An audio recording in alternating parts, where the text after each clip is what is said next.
Shai, Brakti Yahweh, Brakti Yahweh Shai, Brakti Yahweh, Brakti Yahweh Shai, Kol Haloyim, Yahweh Bahashem, Yahweh Shai Bahashem Ruach Kodash. This is another additional epistle to the 12 tribes of Israel. Horace Mann changed the face of American public education forever, but the public school system wasn't in its final form yet. Because as much as the Prussian model did wonders for the government, it still didn't do much for businessmen like you. And as John D. Rockefeller, you also saw the power of the Prussian model on the masses, and you plan on systematically infiltrating it. He pointed out that the public education in the United States, I was investigating this because I was wondering why our school systems are so bad at fostering. So many verses that we could bring out, we could start this one with. But, I mean, the biggest way to start, the biggest way to go even about it,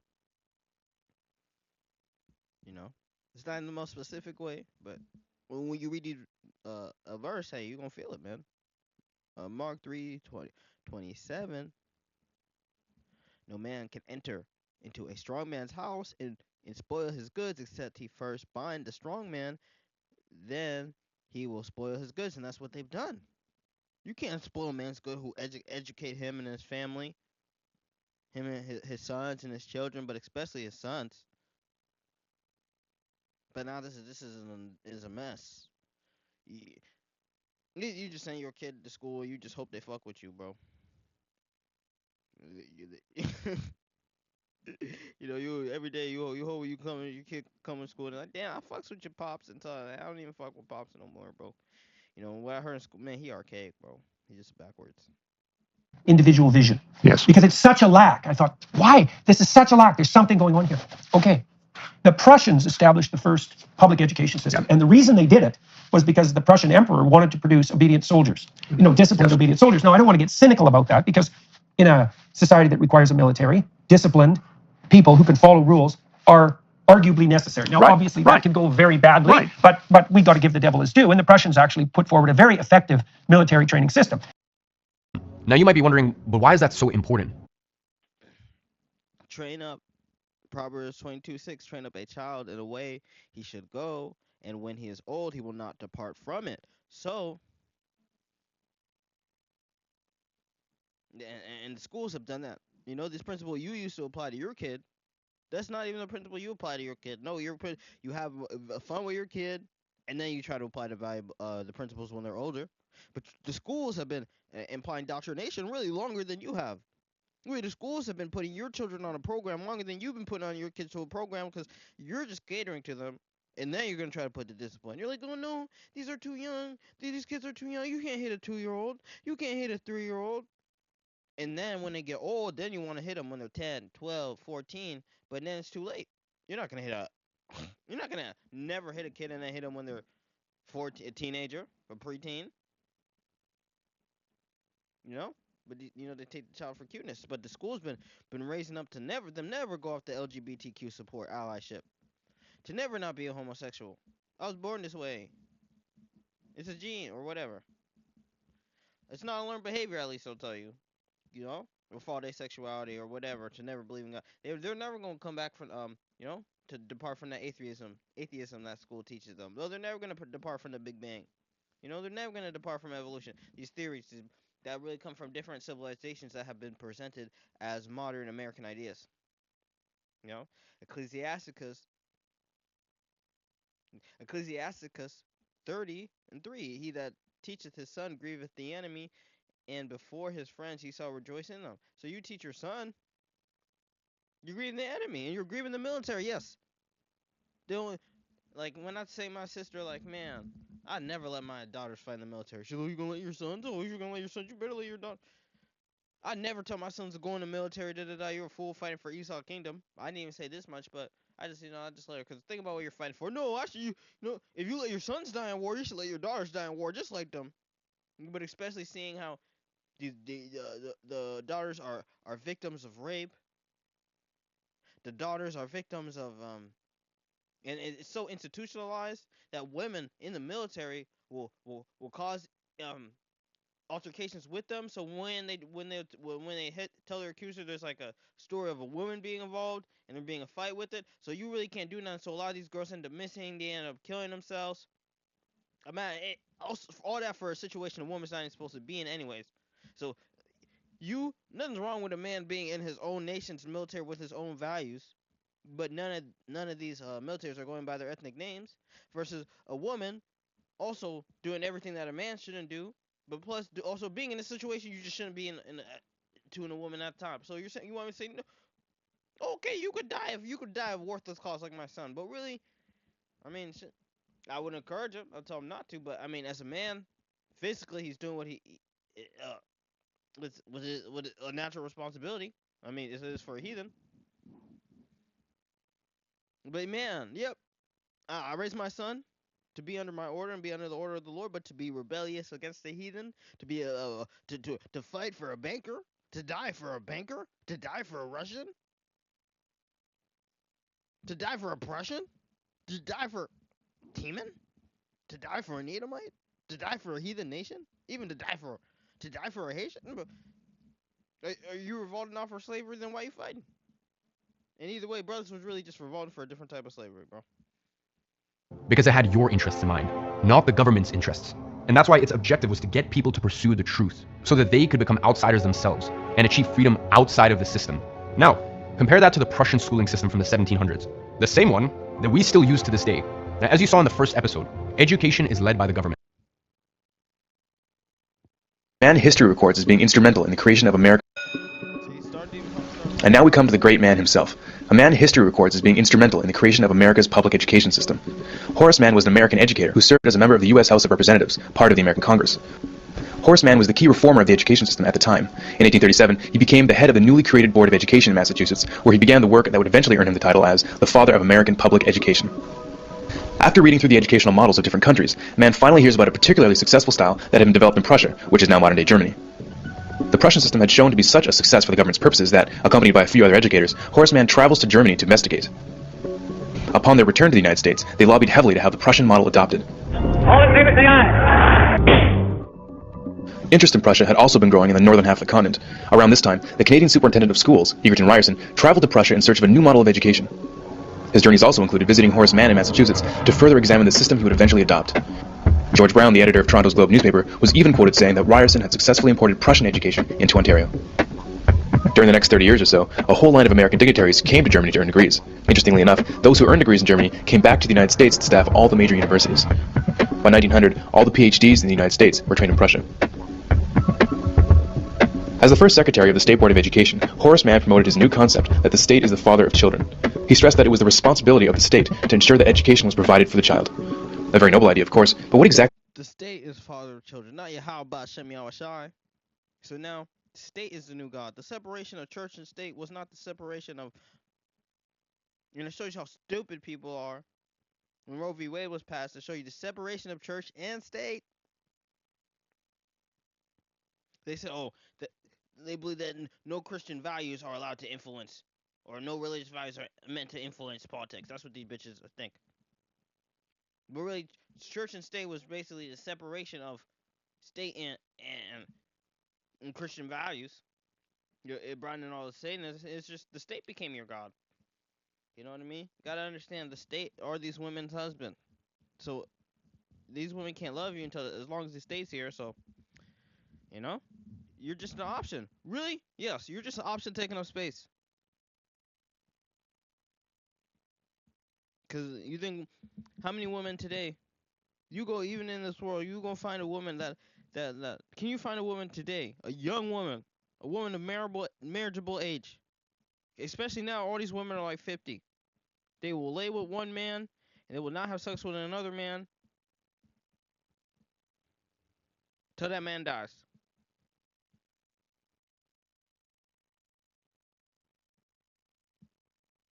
And women don't lay themselves.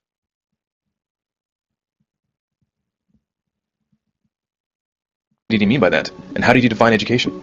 It seems like a very broad subject. It is a very broad subject. Education encompasses all of human history and all the knowledge we have gathered during that time. Not to mention, and perhaps most importantly, what we as human beings learn over our lifetime on a personal level. So, and now people say, oh, when you tell them you're gonna homeschool your kid, what the hell? Oh, you're just being so protective. No, Nick. School make you useless. So much trauma. It's like, man. If you took me in elementary, you just threw me in high school, I would have done better. But it's like, You go through all that. You go through different school systems. You go through different systems. You deal with, all these female institutions. You dealing with Jake, and once you deal with, more, you deal with more Edomite institutions, and you start to go into more them nigger institutions and shit. The underfunded institutions suck the life out you. All that trauma, niggas just living and trying to fulfill trauma that they did in high school. Niggas just really just high school and all these niggas do live high school. High school became the whole lifestyle. School became the whole lifestyle. Horseman's 10th annual report in 1846 led to the first state law. Girls right now twerking, selling their bodies, marrying old men. Right now, just fulfill lust that they didn't feel were unsatisfied at high school. Twerking, throwing away their lives, throwing away good men, becoming baby mamas,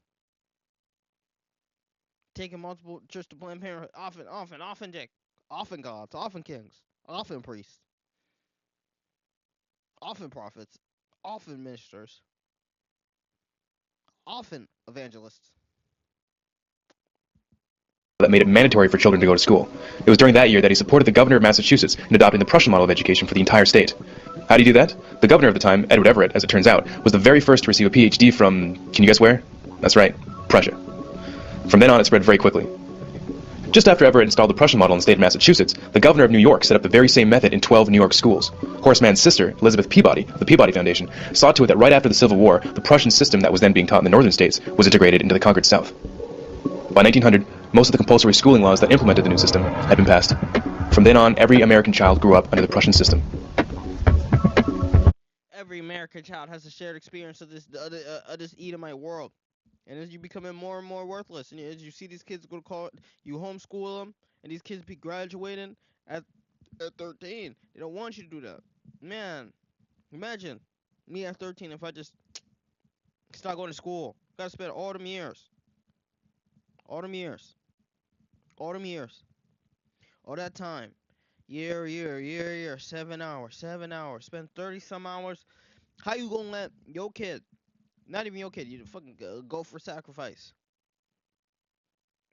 How you gonna let your young adult be in a room full of young adults, in a building full of 3,000 young adults?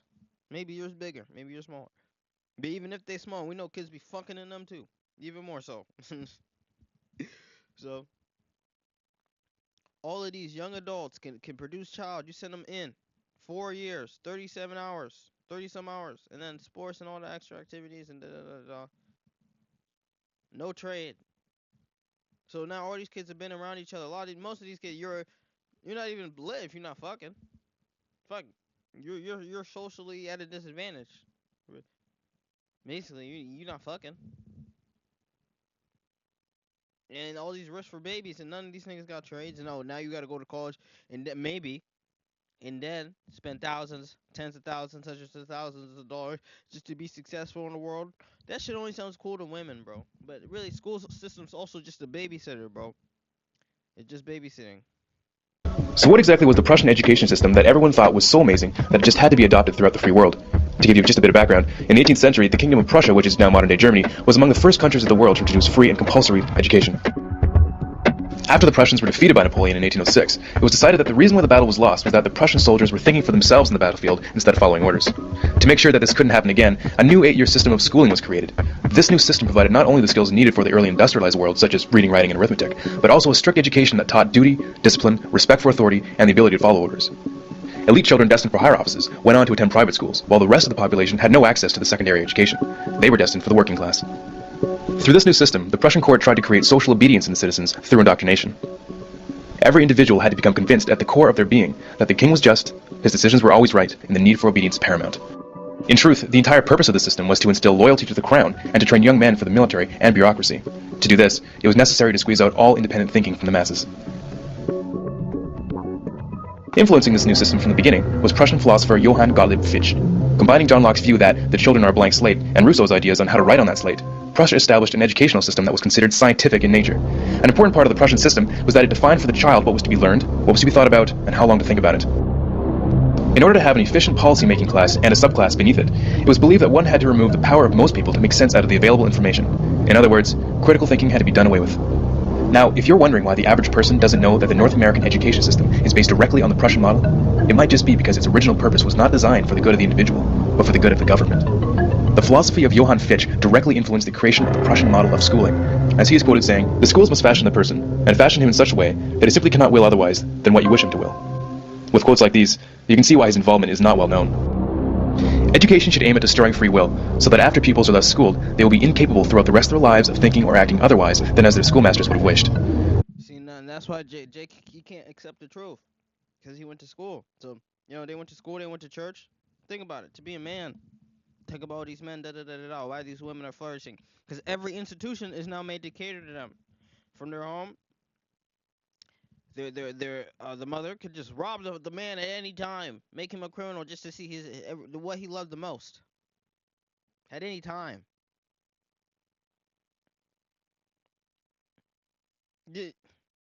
When I don't feel happy, criminal. I'm not happy. You're a criminal. And she don't even have to scream and call the police. Just, you're a criminal, okay? You don't pay this, or you're fuck. If I'm getting fined, I'm a criminal. So I'm getting fined every month. Then they go to church. Female institution. The only rules that apply in church are the only gender-based rules in church are one that apply to women. That only apply to men.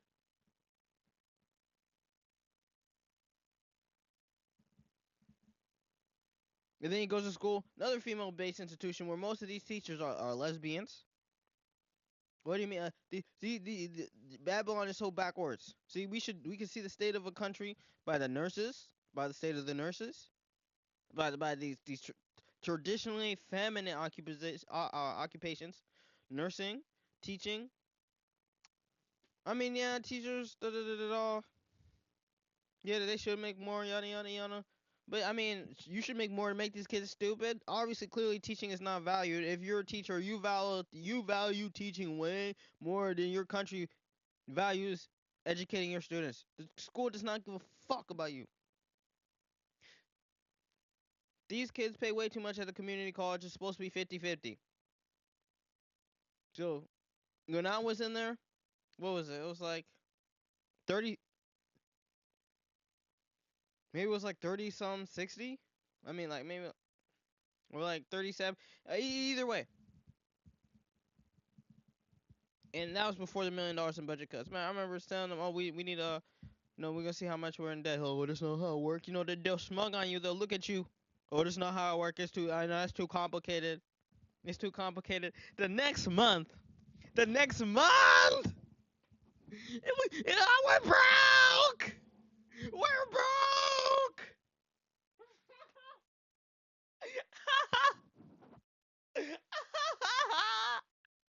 Look at you like you don't know none of this.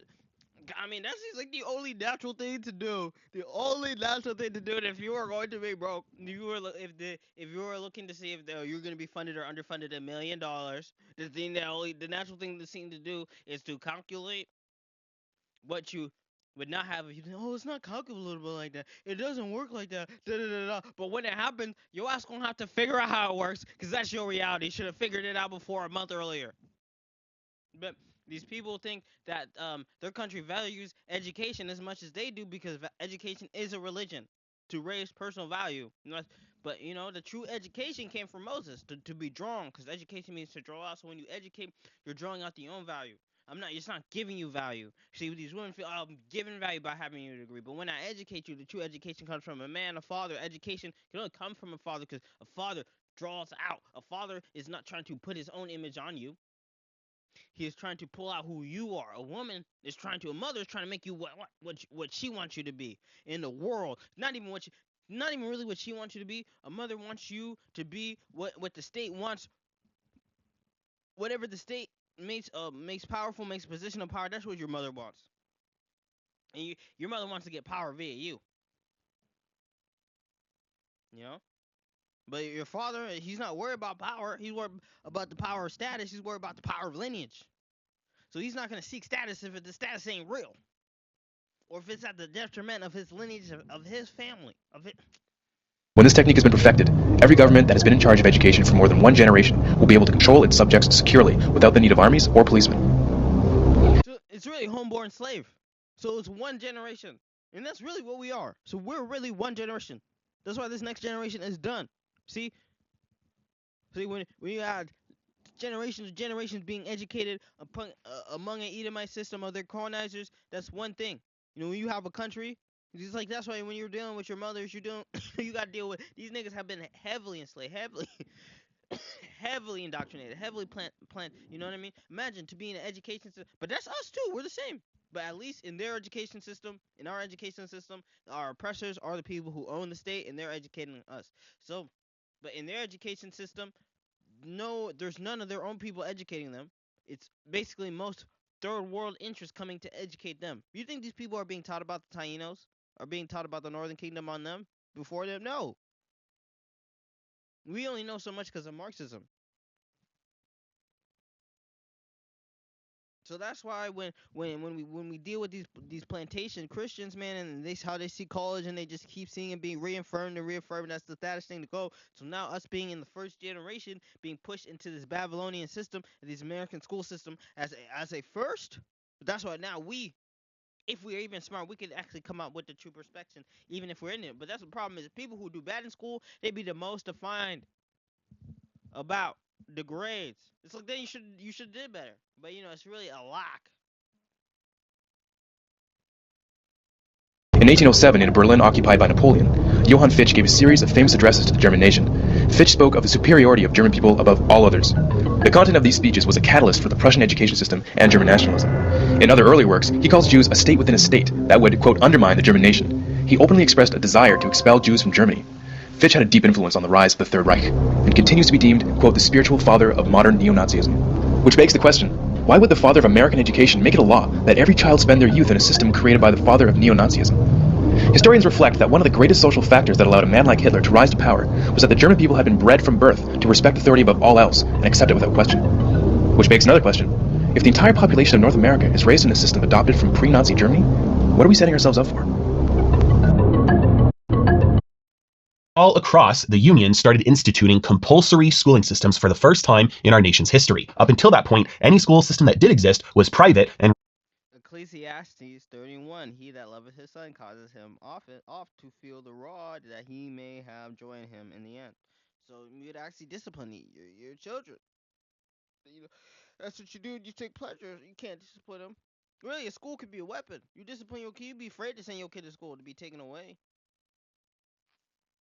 ran off of charity donations. It swept the nation, and over the course of the next few decades, it became very commonplace, and by the year 1900, virtually every state across America had compulsory schooling run by the state. The General Education Board was established in 1903. This was a board designed to influence exactly how the school systems across the United States were run and what was taught. But the goal in the United States, while the model was modeled after the Prussian model, the goal was different. In Prussia, the goal was to churn out a citizenry of soldiers. But in the United States, the intention was to churn out a citizenry of workers. Even today, this ideology is ingrained in Americans. Go to school, get good grades, get a good job. That's it. That's the point. That's the entire reason behind the education system. It was designed for Yes. Is that the reason why you get education, just to mass material things? And to go into debt and to reach status markers, or no, it's to pull out your own value, to pull out your own self-esteem, to pull out your own identity, to pull out your own race, to pull out your own value of your Lord, your own value of your family. Does schools make women value family and these things more, or divorce more? More divorce. Look, really, if you really want to build a family, find a woman Find a woman with no option, really, but being with her parents in her parents' house, and no college degree. the ground up to churn out an entire nation of workers, employees who would work from the day they left school until the day they died, making the corporations they worked for rich. And by around 1910, for the first time in American history, we had an entire nation of employees, people who only knew how to become workers for somebody else, people who were not entrepreneurs, who were not business owners, who were not merchants, who were employees. They were trained from the beginning of school. Not necessarily entrepreneurs, but factory workers. Now you're not thinking about building resources; you're just thinking about bills. So now, when these women are not thinking about these bills not getting paid, they're not thinking about, hey, what solution do I need? What do I need to change by myself? No, I just need more money. I just need a nigga who need more money just to pay these same issues, so I ain't gotta change. until the very end how to do one thing and one thing only: obey orders in terms of working, be an employee. Now, the 16th Amendment was passed that gave Congress the power to collect an income tax for the first time. Right as soon as we have an entire nation full of employees that are now working for other people for their entire lives, we now come in and tax it. So now with corporations and governments in bed together, there is no stopping this nationwide start companies that are entrepreneurs, that are founders, that are CEOs that go out there and change the world. The people who get the straight A. And these people colonize the world, and they steal a world from you. The A's and B's, they're the best employees. That makes sense because when you go to school and you get good grades, you're the person that doesn't fool around for the most part. You're the person that pays attention in class, respects and listens to authority. You do what you're told. You're able to collect information and regurgitate it. Every single thing you're trained to do from kindergarten through high school graduation and now college, university, master's, PhD as well, is all trained to make you a better and better and better. So think about it. If you're a male, a testosterone-filled male, a later, rebellious, if you're not willing to eat, bro, are you willing to just regurgitate fake education? You know, they talk about evolution, but when you hear evolution like it's gonna convince you, evolution is the weakest shit I ever heard. Shit weak.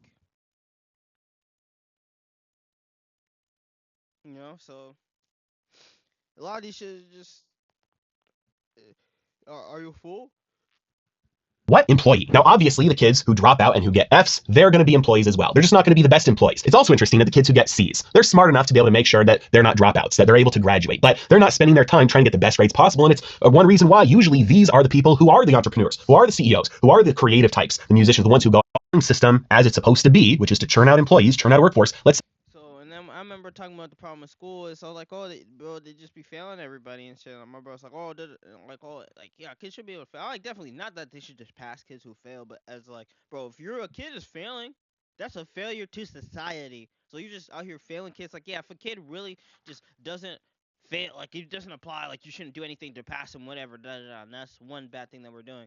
But like, one teacher said, like, bro, like, dude, like, some kids, you want anyone to fail? Like, oh, I mean, obviously, he needs enough. The system needs kids to fail. They need a system of kids to fail and go to prison, and and just for them to even have summer school, for them to barely get paid, they need summer school.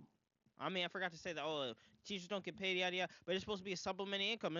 These positions are supposed to be feminine. These teachers, it's supposed to be a feminine wife got married to another person.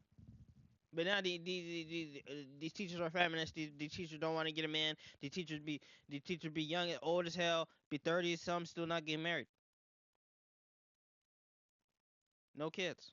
It's good. Even if you say that that is a good thing, in America today, that system is failing. In the Program for International Student Assessment, in 2015, the US placed 38th out of 71 countries in math and 24th in science. And since the 70s, there has been no improvement in reading, slight improvement in mathematics, but in recent years, it has been dropping off a cliff. Very simply, the public schooling system in America is failing even at its intended purpose, which is to churn out employees. And before you start crying to Uncle Sam for more handouts, it has nothing to do with how much money public schools are given. From 1970 through 2017, the amount in inflation.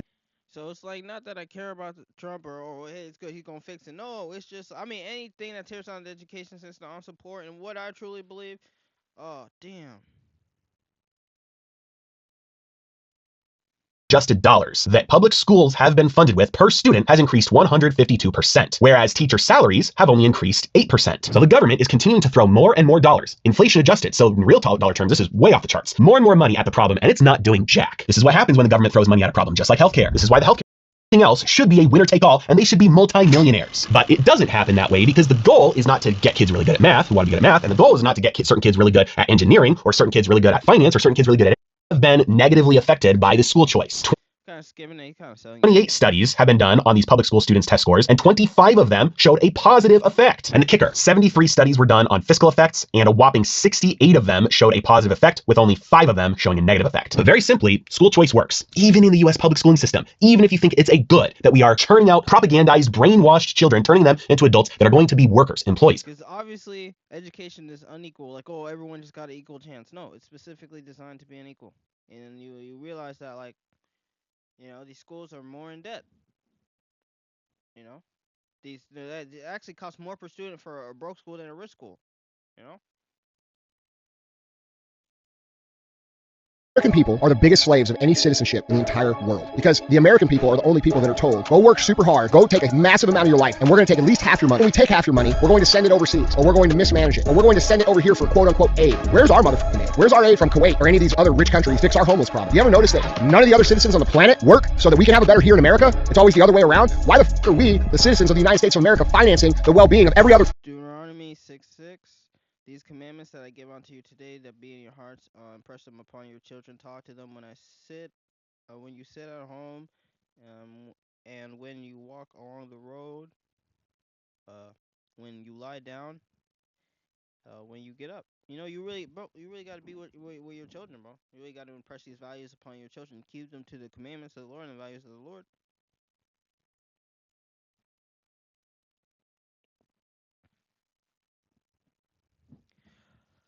Exodus 35:30. And Moses said unto the children of Israel, see, the children,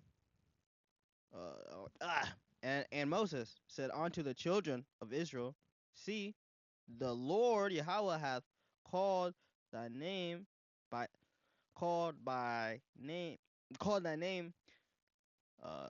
Bezalel, the son of Uri, the son of Hur, the tribe of Judah, the tribe of Yahweh. And he filled him with the spirit of power and wisdom and understanding and knowledge in the manner and knowledge and all the manner of workmanship, and to devise the curious works, to work in gold, silver, and brass, and the cutting of stone, and to set them and carving them of wood, and to make any manner of cunning work. And he hath put in his heart that he may teach both he and Aholiab, the son of Ashishmash, the tribe of Dan. And them hath filled with wisdom of the hearts to work all the manner of work in the engravers, and the cunning of work in the embroider, the blue, and purple, and scarlet, and linen, and weather, and even of them that do any work, and them that do devise any cutting work. So you got, so the Lord put the Spirit on them, and you gotta teach them. So when the Lord put the Spirit on a man to do something, and him to be excel at that, and him to teach his son, would put the world on a whole nother level. But that's not what the vibration that they want in the world. Country in this planet. Until people wake up to that and say no more, shit's gonna continue. This land of the free. That's a fucking joke. Land of the motherfucking worker bees is what we are. I feel stupid. I'm gonna be honest, I feel dumb. 4 degrees, I feel not great about this interview. Jack and Rue, thank you so much for joining DBL. Now, Jack, congratulations. 13 years old and already 4 college degrees. I have no words and I speak for a living. So I'm just gonna get right into these questions. Mom, that's one incredible kid you have there. When did you first realize that Jack... So now think about it. So if he were to go in the school system, even if he excels in the most extreme sense in the school system, he's not going to achieve nearly what he would have achieved in his system. And so if she ignored the signs of what he did,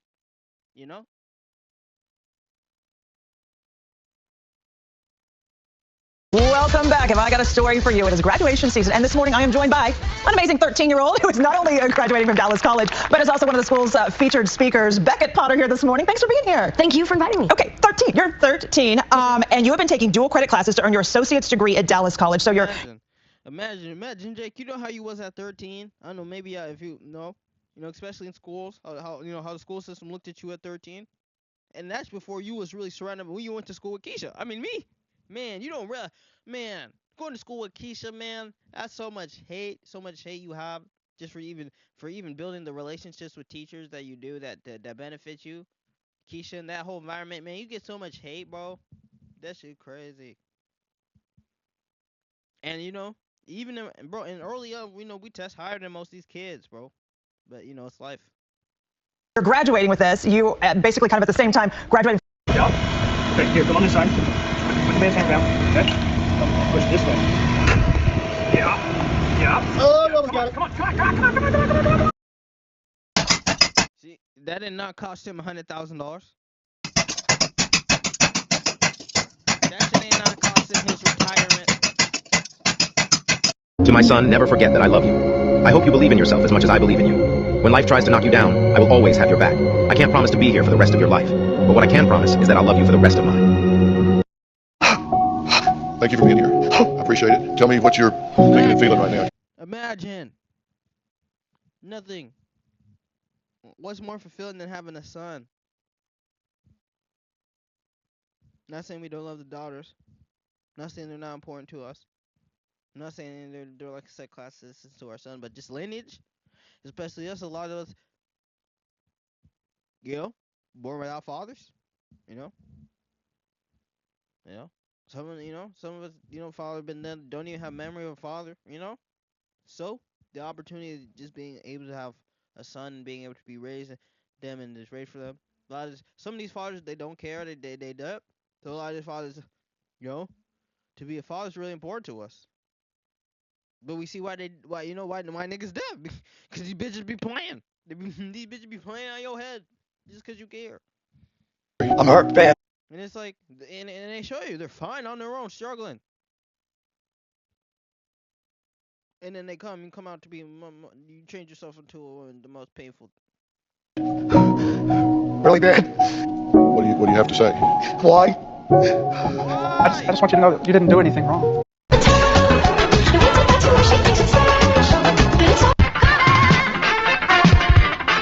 Well, I think it's very clear that there are certain teachers that have an agenda, and that their agenda is to indoctrinate children into this LBGT mindset, and that this is not just cherished but celebrated. And if you're talking to someone who is a gay kid, great, that's great. If you want to tell them that it's okay to be gay and you should be your true self, great, that's terrific. What my concern with is that a lot of what we're seeing with like New Jersey had an uptick in kids identifying as non-binary by 4,000%. Like it's not natural. These are not normal numbers, and I think children are very malleable. They're very impressionable. The regulatory state has become a multi-tentacled organism here, that it is an octopus that has extended its reach into every aspect of society, including higher education, and that in many cases you've undermined the ability of institutions to operate and to conduct business based on its mission and purpose, which is to engage in teaching and learning. Protesters are out this morning in Orange County. They are outside the Anaheim office of State Assembly member Tom Daly, protesting against Assembly Bill 329. Supporters say it's meant to give teachers guidance for talking about gender identity and sex education in public schools, but opponents call it sexualization and indoctrination of children. Demonstrators are also at the offices of other lawmakers who supported the bill, and some kept their children out of school today. Yep, that's me, and this is a day in my life at one of the most innovative schools in the United States. Have a good one. We start off with morning lunch, which is a time for us to get motivated. We do things like teamwork activities, puzzles, and physical and mental exercises. Now it's time for my 2-hour learning block. I do all of my academics, math, reading, science, and language in the first 2 hours of the day, and it's all in AI apps. But we take a few short breaks because we practice the Pomodoro method. After core skills, it's time for lunch. We have 45 minutes for lunch, and that's our third recess of the day. After lunch, we do our life skills workshops. Right now, our workshop is to launch an actual food truck, where we plan the name, the menu, the marketing, the permits, and everyone has a different job. What's the name of the school? Nouveau Innovation School in Boston. The history of the schooling system was by design created in the Industrial Revolution to create factory workers, and in some cases create a babysitting system while their parents went to the factories to work. It is not effective at producing. So it's like, when that kid get ready to go to school, child support coming, so she could leverage out this shit crazy. Man, the leveraging of. Bro, if it wasn't for school, ain't no women not doing this independent woman shit. That's why. Entrepreneurs. Yeah, let's go ahead real quick with 3 countries, then I want to respond to her about the whole strong woman behind every guy thing. We'll start here, Miss Persia. Name 3 countries, and you can't name the U.S., Mexico, or Canada, or Iran. Or Iran. Yeah, okay. Lebanon, Jordan, and I don't know, Niger. Okay. What about you? She's using the N-word. Okay. Nice. I'm be honest, that ain't my favorite subject, but I'll try. I'll help you here. Where do you want to go on a vacation? Where do you want to travel to? I want to Fiji. Okay, name 3 countries, please. Asia, Africa. But goddamn! Life skills are so hard! Why the hell do I know the Pythagorean theorem? Why? Why do I know that? And I don't know how to do my own hair. I don't know how to cook. I barely like cleaning. This is what kindergartens in China look like, and you'll be surprised by everything the students can do. At just 4 years old, kids in China are taught many skills, aimed at growing both their mental and physical abilities. They learn everything from basketball, pottery making, knitting, to cooking. And during lunch, students are expected to tidy their classrooms, washing dishes and cleaning tables, before ending the day with a well-deserved nap. Do you think all schools should be like this? And niggas was doing a Harlem Shake challenge. Niggas is doing dance challenges and shit. Bullshit. Going to junior prom. Just go. We're basically trained to go to do the club. Live a. Bro, if you had the opportunity, homeschool your kids, man. I would love to, but these bitches. It don't matter what you do. It don't matter if you let these bitches, if you take care of your kid 5 days a week and you let these women bring men around your child and You think these bitches gonna turn down $700 a month? Fuck these bitches. Oh, this lesson was edifying, you know, with the system, you know. I'm on. Hope this system was edifying, but I might make part two. I might just go deeper and uh, and just add more to this, go more to the values, and maybe go more on Rothschilds.